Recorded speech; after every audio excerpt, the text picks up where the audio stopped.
Hello, everyone, and thank you so much for being here. We have 272 people on this Zoom. Beautiful crowd. I am Jason Berlin, founder of Field Team 6. Thank you so much for being here at our annual tentpole event, the Register Democrat Summit 2024. Super important event in what could not be a more important year. You are here just in time for our Making Democracy Accessible panel. I'm very excited about this. This discussion was one of the first that we decided we had to have in this summit. And we want to thank Emily Voorde specifically for pointing us towards Jeff and Javier and for helping us navigate this complex, critical topic. We are excuse me. We're so honored to have such an esteemed panel of experts here. Of course, one of the most fundamental ways to make democracy accessible to all is by restoring a democratic trifecta in November and passing the John Lewis Voting Rights Act to make voting available to all. However, there are still barriers to accessibility for millions of unregistered voters, as well as voting Americans, and also to candidates with disabilities. So today's discussion will dive into these topics and help us, including those of us leading organizations and mobilization activities, learn how to strategize about solving these problems. So during this event, if you think of a question you'd like to ask our moderator or one of our speakers, please just drop it in the chat with the word ask in capitals up front, and our chat volunteers will be collecting those questions for a Q&A at the end if time allows. Thank you so much. I would also like to just remind people that we are, what we're going for today is we're trying to raise $100,000 by the end of the day. I have to announce, we started at 0 this morning. What we can translate that $100,000 into is 100,000 new blue or purple voters, that is Democrats and independents in swing states where we need them the most. That is the best value proposition in activism. So we're up to, from 0 this morning, we're currently right now up to $31,972. And we just got word in between I got a text in the last session, but I wasn't looking at my phone. We just got word a very generous anonymous donor is offering a $50,000 matching grant. So that's amazing. That's amazing. That's amazing. That's huge. So that whatever we raise from here on will be matched to another 50,000. So in other words, if we raise 50,000, it'll be matched. We'll get 131,000. Basically, we're at 31,000 some odd dollars right now. Amazing. So please drop the donation links in the chat and let's keep going. Had to give you that good news. So yes, now I'd like to introduce to lead the discussion, Emily Voorde, who will be moderating this panel. She is a presidentially appointed member of the National Council on Disability, and Emily is the founder and CEO of Into Strategies, a disabled-led firm bringing people into movements, and campaigns. Emily served in the White House Office of Public Engagement and as Chasten Buttigieg's full-time body woman on the campaign trail. Emily, take it away. So glad to have you here. Thank you. Yes, thank you so much, Jason and team. It is wonderful, wonderful to be here today. Again, my name is Emily Voorde. I use she, her pronouns. And to give just a brief visual description, I am a white woman with blonde hair, wearing a blue sweater today, and here to talk to you all. So I'm really jazzed. In doing so, alongside two incredible colleagues in this space. Colleagues sound so formal, so friends, colleagues in this space who are leading this charge. So I'm happy to have those experts here with me today, and I'm going to introduce them. So first, Javier Robles, who wears many hats. He is not just the chairman of the New Jersey Disability Action Committee. He is also the director of the Center for Disability Sports. excuse me, health and wellness at Rutgers University and president of the Latino Action Network of New Jersey, one of the largest in the state. And Jeffrey Person, who uses his expertise on disability services and policy to advocate for change on the Human Services Advisory Council. He launched Blue Commonwealth Strategies, LLC, a full-scale political consulting shop, as well as Able Dems PAC, a PAC to get Democrats with disabilities elected to office. So needless to say, a lot of expertise here on the subject. And so I want to just dive right in. And Javier, I'm actually going to start with you.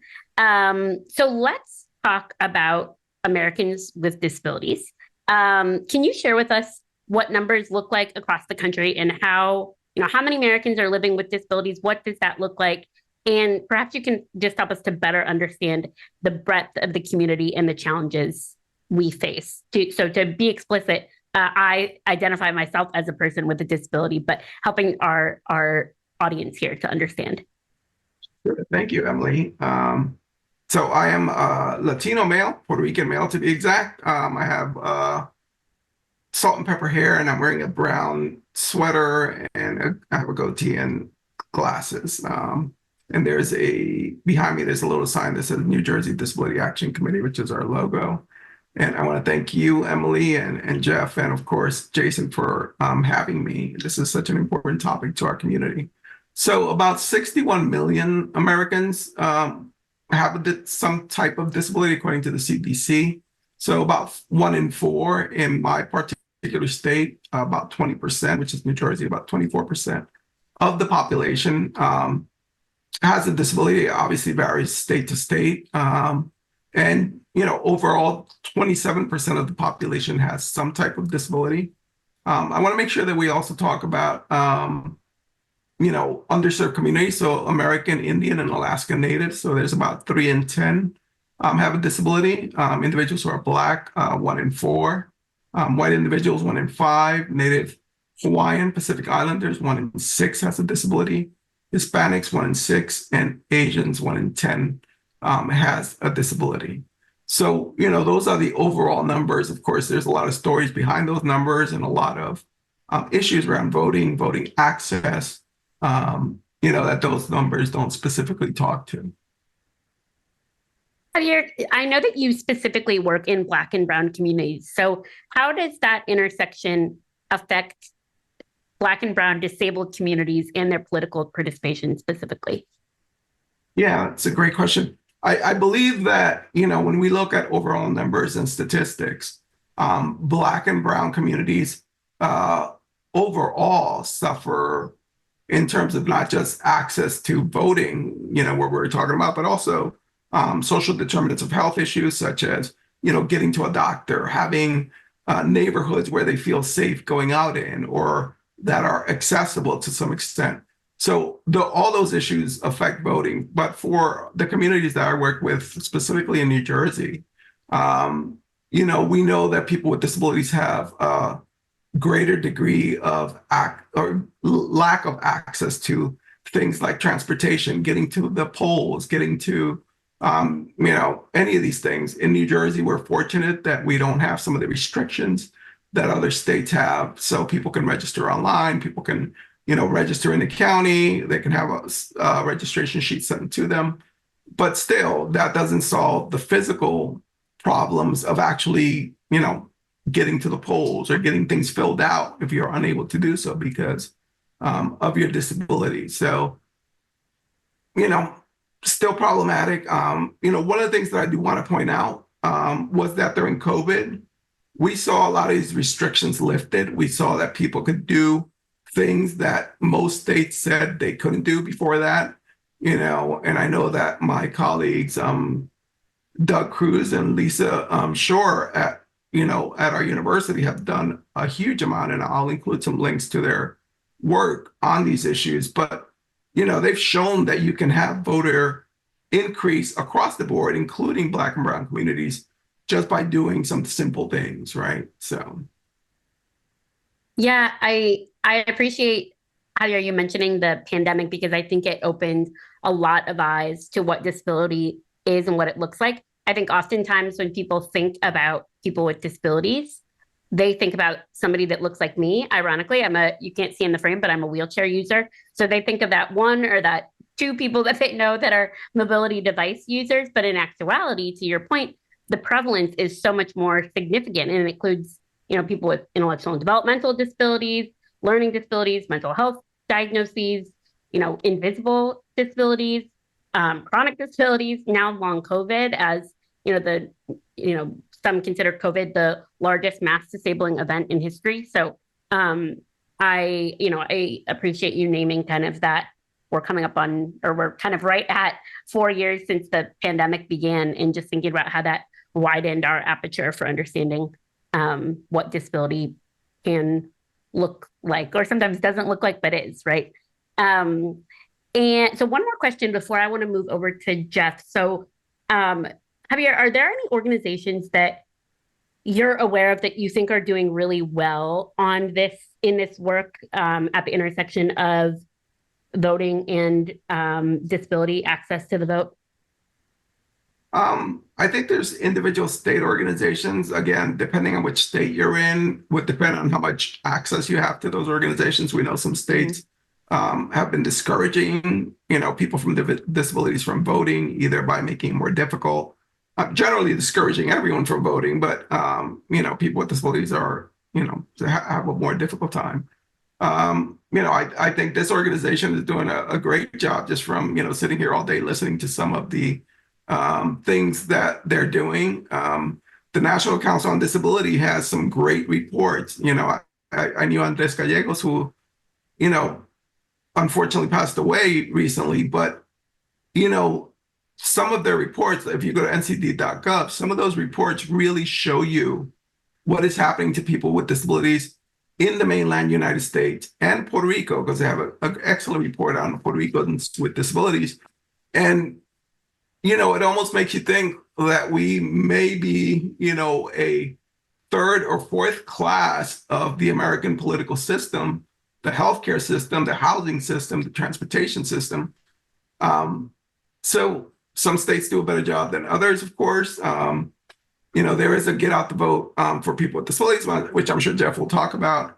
But, I always stress, to my classes, and I always stress to people that I, work with in the advocacy field, how important their vote is to make sure that we address these issues that, that the National Council on Disability has pointed out over and over again, even before Andres was there. So.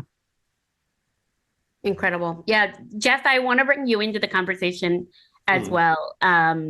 So throughout your political career, you've made accessibility at the voting booth a central tenet of your work. How do we make voter registration and the voting process more accessible to people with disabilities? And Javier, please chime in as well. Yeah, absolutely. Great question. Hello, Field Team 6. It's so great to be here. My name is Jeffrey Pearson, pronouns he, him series. I am a male with dirty, brownish hair. I wear glasses. I'm wearing a blue sport coat and with a plaid button-up shirt. And it's such a pleasure to be here today. I so appreciate Field Team 6 for hosting us. And yeah, I mean, as I too have a disability. I was born with arthrogryposis, where I use a wheelchair, a scooter to get around. And I have I wear leg braces and I walk around for short distances, but I use a scooter for long distances. And I too also have several indivisible disabilities, right? I have ADD, ADHD, several learning disabilities. I have OCD and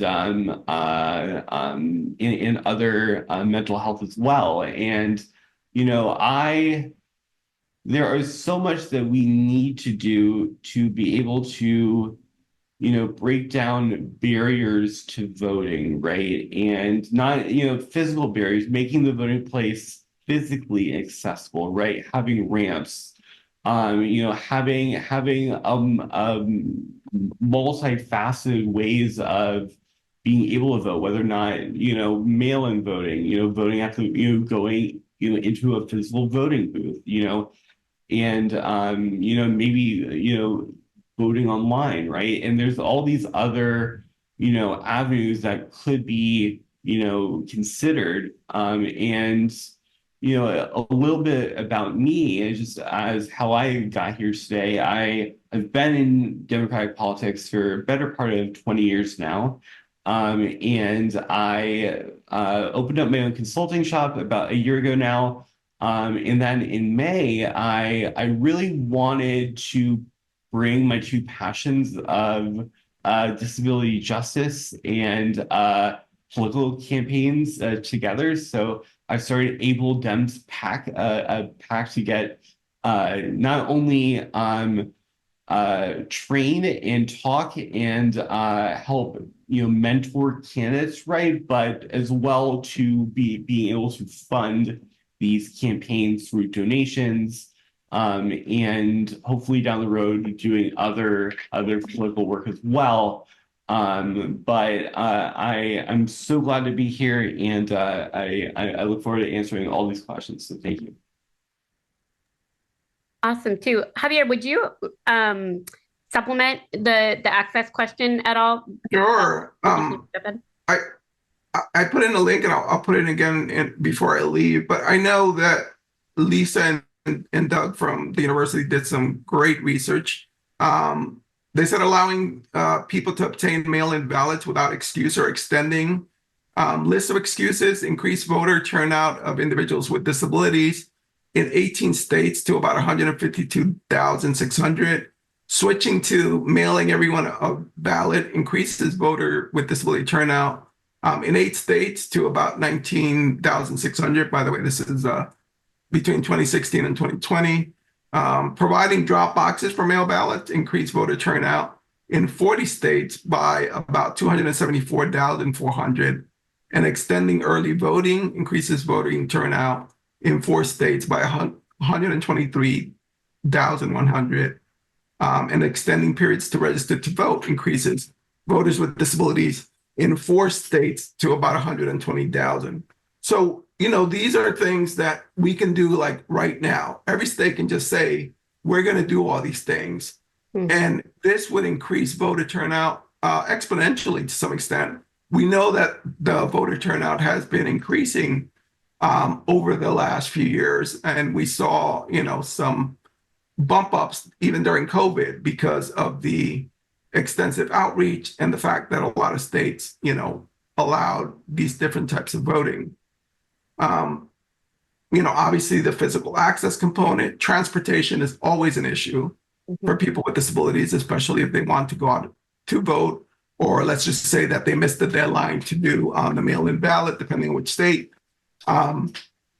These are all issues that affect us. Obviously, working with networks like independent living centers as an example, who often do a get out the vote, and asking if they have like people who would give out rides or volunteers or, working with your neighbors. There's different ways to make sure that people get to the ballot, but a lot of these things sort of take a little bit of pre-planning. We know that as people with disabilities, we sort of have to plan our life a week in advance just to get anything done, let alone get to the, voting booth. So, those are some of the strategies I would say. Again, I would read a lot of their reports, which, are really just on note.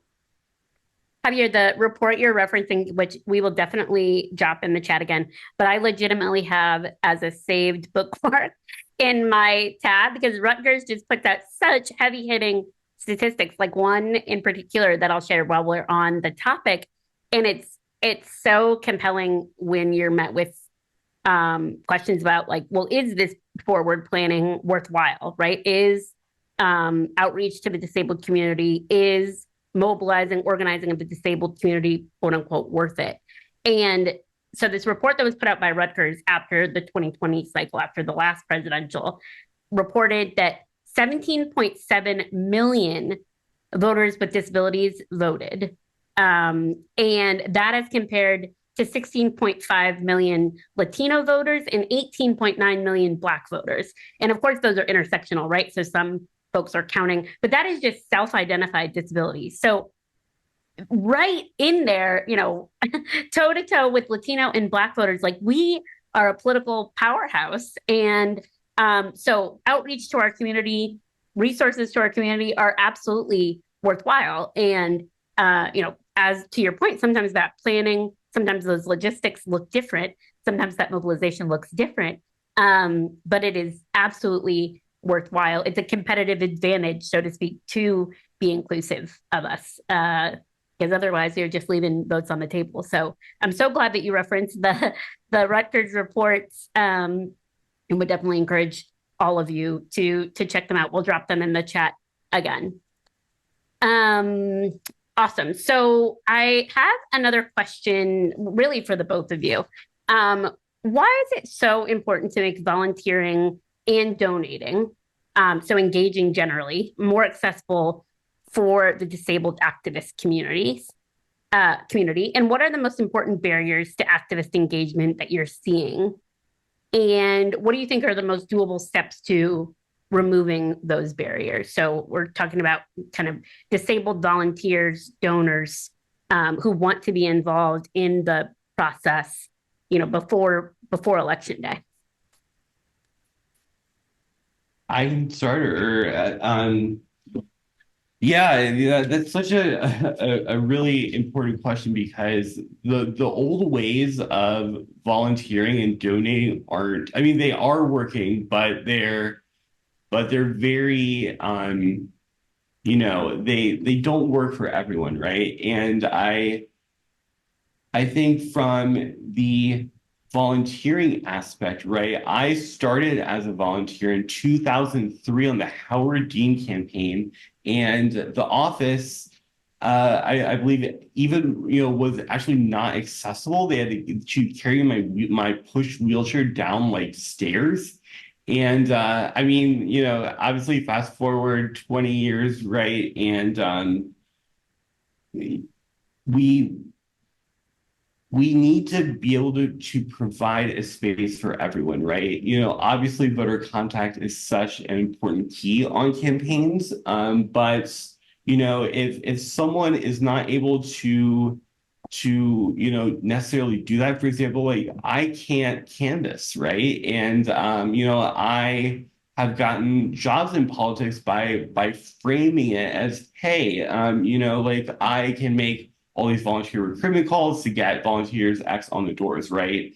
And we need to think outside the box. What we need to do is also be able to provide opportunities for everyone. Like I mentioned, from the donating portion, we really need to, as a collective, group, we need to, be able to make investments, in campaigns, not just monetarily, but other ways as well. Like I mentioned, provide a space for everyone. When everyone, feels invested in a campaign, that they're much more likely to come back. So there's a multitude of ways to go about doing it, but that's what I'm thinking of. I agree. I also feel, and I work with politicians in Trenton, often the governor's office and senators and assembly people. And I think the first thing for people with disabilities to do is to start holding politicians accountable, regardless of what party they're in. And I don't think we do that enough. I think we need to say, hey, your place is not accessible. Hey, you need to have more people with disabilities on your team. Just like, when I reach out to them and I say, hey, we need more Latinos represented, in the governor's office or in these other teams. And if we don't do that, it's going to be difficult for us then to say, well, we want to go volunteer with you, because we never really stood up to the people that we're supporting. The other thing is, we have to make clear to politicians, whoever they are, that people with disabilities, while employment for us might have gotten a little bit better, and I mean minuscule, I know people make a big deal about the number, that's not enough. That if you want us to be able to financially support or donate to your campaign, we actually have to be making money. And the only way we can make money is if you make these programs more accessible to people with disabilities, to, have personal care assistance, to have transportation, to be able to get to a job, right? I know that I'm fortunate because where I work, I can get, accommodations. I know that I'm privileged even as a Puerto Rican with who's a quadriplegic. I understand that. But the reality is that, the majority of us aren't, and they don't have access to these things. And, not for nothing, but sometimes when politicians get in, they forget about disabilities, and then they remember again when it's time to vote. And we need to constantly be reminding them, and the only way we can do that also is if we start voting, like you said, Emily, in huge numbers, right? We have, I think one of the statistics was that I think 26.5 million voters, live in a disability household. That means that at least one person in that household has a disability. So let's talk to our family members and impress upon them how important it is for them to vote for people who respect disabilities, who respect underserved, who respect women, LGBTQ. We also, and we don't technically do this enough, we need to make better advocates of young people with disabilities. We need to tell them, it's not about staying home because, there's going to be another pandemic, and God forbid that you're there when it happens. And we saw how dispensable we are. And we need to keep reminding people that these are issues about us. If you want our support, if you want our money, if you want us to donate, you have to help us get to the next level. Absolutely. And I'll add too, as a person with a disability that wants to be involved in politics, wants to be involved in campaigning, whether it be for a local candidate or a national candidate, I am constantly looking for information included in the Mobilize link or included in the Inventive link about what access is going to be available at the event, right? Are masks going to be required? Is there stare-free access? Is there going to be an ASL interpreter or cart provision? And frankly, they should be, but telling me yes or no allows me to make an informed choice on my own. So those who are organizing events, again, big and small, need to be doing what they can to provide as much information as possible. So I'm not left to just wait and show up or wait and join the Zoom only to find out that it's not going to be accessible to me. So that's part of the work that my company is doing, is just trying to get information out there. Sure, we need to be doing more to make experiences accessible, but in the meantime, what are we doing to collect requests for accommodations and to communicate what barriers might exist? Because we know, if we're talking about municipal candidates, for example, local infrastructure isn't always accessible. So what can we be doing to move to more accessible spaces and to communicate what those barriers might look like, and then to provide alternative opportunities for engagement, whether that be through text banking or letter writing or whatever it is that can be done accessibly for that person. So thank you both for those perspectives as well. I want to switch gears a little bit. And Jeffrey, you've done some fascinating work helping Democrats with disabilities get elected to office. And I know there are other organizations, Disability Victory, Sarah Blahovic's organization, Neil Carter's organization, that are doing this as well. Can you help us to understand the challenge disabled candidates face, unique challenges that disabled candidates face? And then how many offices are currently being held by people with disabilities? And what can we do to be increasing that number? Absolutely. And the answer is not enough, right? I mean, people with disabilities and, we as a society need to be able to get people with disabilities at the seat at a seat at the table, right? And I started this pack about a year ago, and I've talked to many candidates, who have run. We had two candidates, local candidates, excuse me, out in California, Constantine Anthony running for the Los Angeles County Board of Supervisors and Braden Murphy, right? And one of the biggest aspects is, not everyone, is able to knock doors, right? I mean, the most, important way of talking to voters, right, is at their doorstep. And if I were a candidate with a disability, which I'm not, I wouldn't be able to go up to every door, right? And the fact that money, there's so much money in politics, right? That is also a huge barrier for candidates to be able to,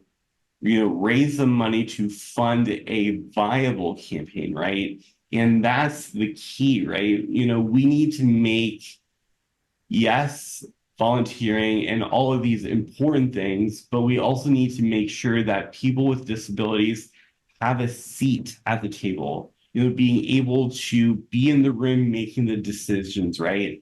And that's why I started Able Dems PAC, is to build political power. And that's, that's exactly what I want to do with it, is to, be able to, not only endorse candidates, but to fund their campaigns and then to help them win on election day. That's the goal and what Able Dems Package does every day. And then Javier, back to you, unless there was something you wanted to. I wanted to congratulate Jeff on the amazing work he's done. We always talk about, putting people in places so that younger people with disabilities can see those people and say, I can do that. And we don't see people with disabilities in positions, not just in politics, but across the board in corporations or, different government departments. We need to see more people with disabilities in those positions, and occasionally we'll see one or two, and that's great. But what we really want to see is something that reflects the population. In our state, it would be, 24%. And, across the board, it would be 27%. And we don't see that. So, when we ask ourselves, well, how come people aren't voting? Well, they don't see us there. They don't see themselves represented in some of these things. So, I applaud Jeff and, what he's done. I know there's other organizations, but for sure. Mm-hmm.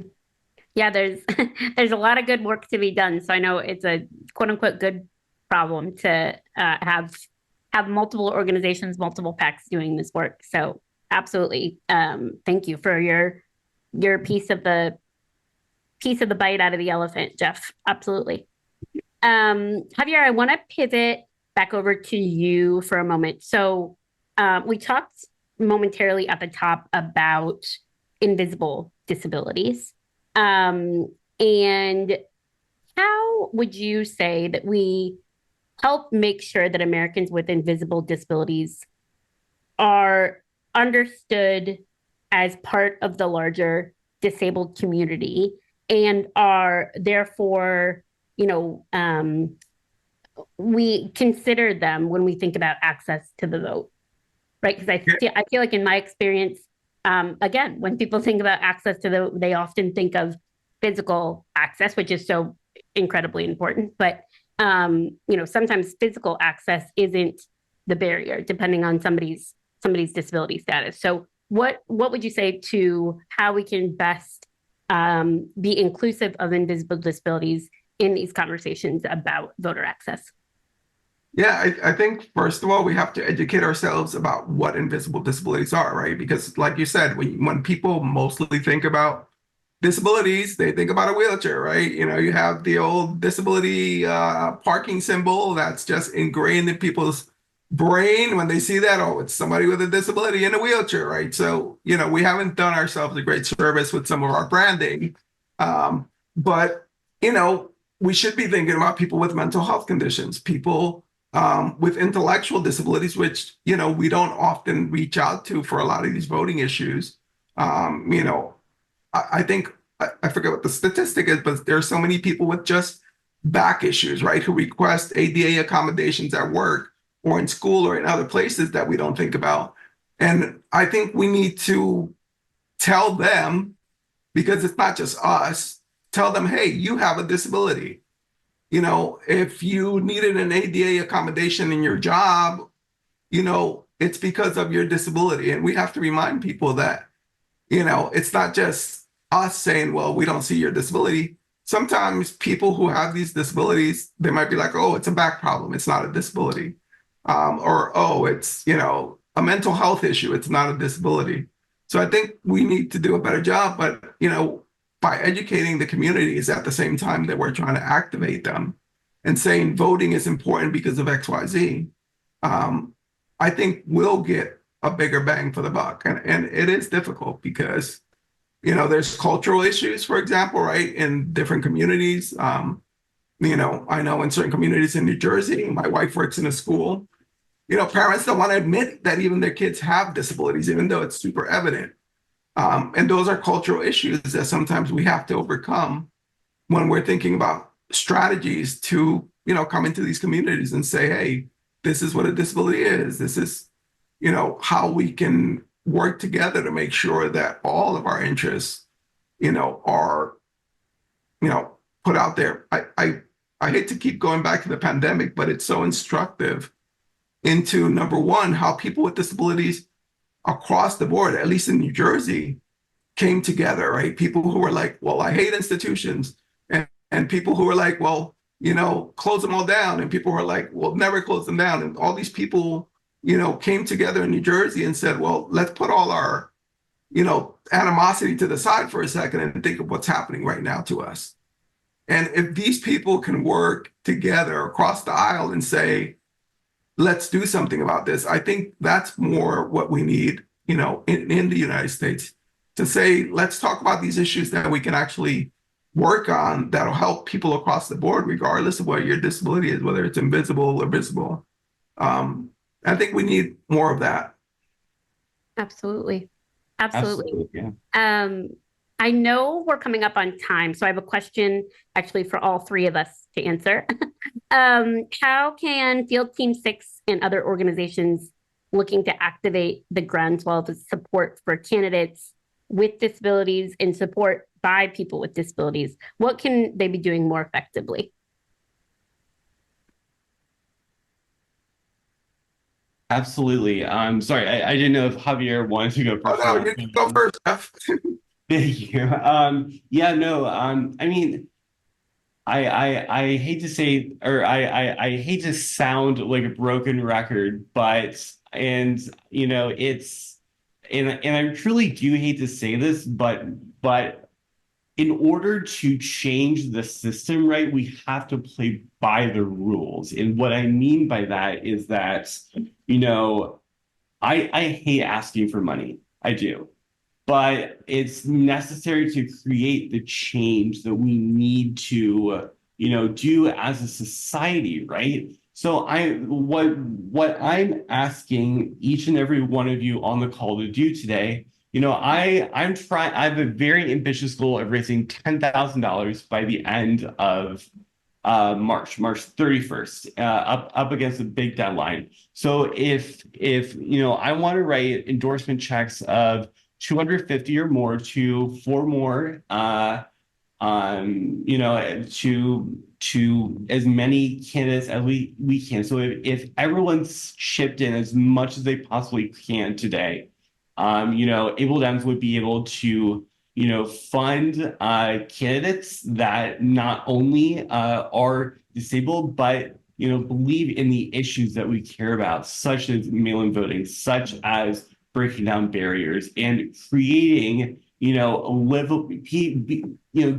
people with disabilities the ability to, work and get personal care, right? And, so that's my shameless plug. So go to abledems.org or I will again drop the our Act Blue in the chat, but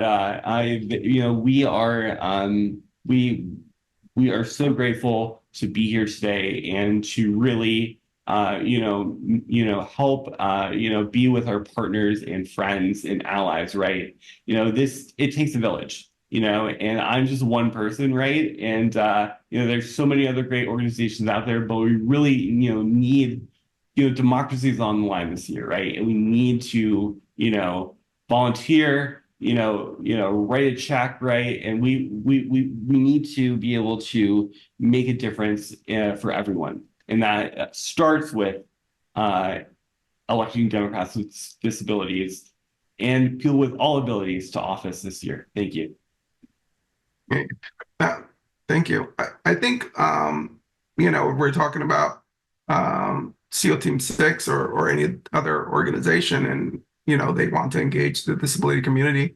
I think a good way to begin doing that is to just check out what you're doing currently. I think Emily brought up some good points. Are you putting up information that's accessible in an accessible format on your website? Are you putting information about the programs that you're having that say, this place is accessible, wheelchair accessible, or, we have sign language interpreters, or any of these things. The Ford Foundation, by the way, has a really good booklet that they put out that talks about, how to make your place more accessible. I think the other way, which I know that the Robert Wood Johnson Foundation and other organizations have talked about, is to talk about people with disabilities from a personal narrative point of view, as opposed from a point of view of, statistics like we've been doing to some extent, but to show the person. There's people with disabilities in office today and were in office, and I would never in my whole entire life vote for those people, Texas. But, the reality is we have to show why someone should vote for someone with a disability, why, people with disabilities, either need you to vote for them, or why people with disabilities should come out and vote. And we have to tell the story of other people with disabilities, right? Like, because I can go on this website and just see, 100 people without disabilities just telling me all about their life, and that may not relate to me. I want to see someone saying, hey, I'm suffering in my neighborhood because I can't get to this, voting booth, or, because of my health condition, I can't go out. Like, I would like to see more stories like that, reflective of actual voters, because those stories resonate with me or who I am. And of course, including underserved communities is key to making sure that those communities also come out. We know that there's a lot of voting power out there that we haven't even begun to tap. And that if one day we're able to do that, we will have no problem, electing the people that we want to serve us. The question is, how do we do that? And do they feel comfortable coming, to different organizations? I don't know, Emily, what do you think? Because Yeah. all the time. No, that's phenomenal. I think the last thing I'll add is, I made a comment earlier and somebody responded in the chat about, it's worthwhile to engage with disabled voters, to ensure access for disabled voters. And I didn't mean that as something that is up for debate. Of course it is, right? Every vote matters and we should be fighting for every vote. But the actuality is, and kind of my impetus behind that comment, to reference this Rutgers report one more time, is if people with disabilities voted at the same rate as people without disabilities, there would be 1.75 million more voters. So clearly, efforts aren't being made to be inclusive of us. And I'm not saying that's being done by our own. I think to the contrary, it's being done insidiously by the right, oftentimes, suppression of our vote. But it means all the more that we who stand behind democracy need to be doing what we need, need to be doing what needs to happen to reduce those barriers to voting, to get out, the turnout of those 1.75 million more voters that are on the table. So I have absolutely loved this conversation. I know we are at time, but thank you so much, Javier and Jeff. Jason, I'm going to turn it back over to you. Thank you so much. That was amazing. Thank you for this fantastic, super insightful, helpful conversation. I just want to, there were a couple questions in the chat. One kind of got answered. The other one, actually, Emily, you answered. Very impressed that you just know this offhand. The question was, I just want to lift this up. Do you know what percentage of the disabled community are registered to vote? And you said 70.1% are registered compared to 73% of non-disabled voters. That's great, and also shows there's room for more, for sure. I was taking careful notes.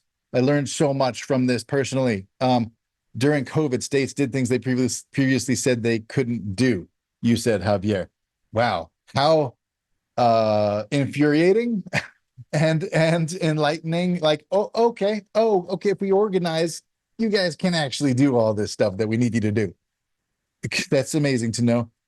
Also, just taking notes on the stuff that you said would make voting more accessible, adding drop boxes, adding days for voting, adding easy vote by mail, adding transportation, ensuring that vote centers are physically accessible.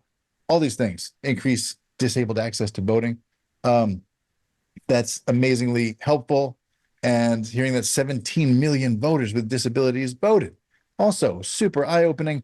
I would love for this to be like the start of a conversation between Field Team 6 and all of you. Good tips on the Ford Foundation's booklet, but we would love to do better than that and see if we can brainstorm with you more ways that we can help voter registration in the disabled community. Thank you. Would love that. Let's see. Is there anything else I wanted to say? It's Somebody really just asked for the name of the Rutgers report, and I just dropped the 2020 report in the chat. But please just check out Javier. I'm your hype woman for the work that you all are doing. Please check out the work Rutgers is doing on this. This 2020 report is fantastic, but they have a ton of stuff on disability and access to the vote. The work you're all doing is amazing. Thank you for that. At Rutgers, with Into Strategies, with AblePack, amazing work. Thank you for doing that. Just taking one tip from all of you. I didn't know to do this beforehand.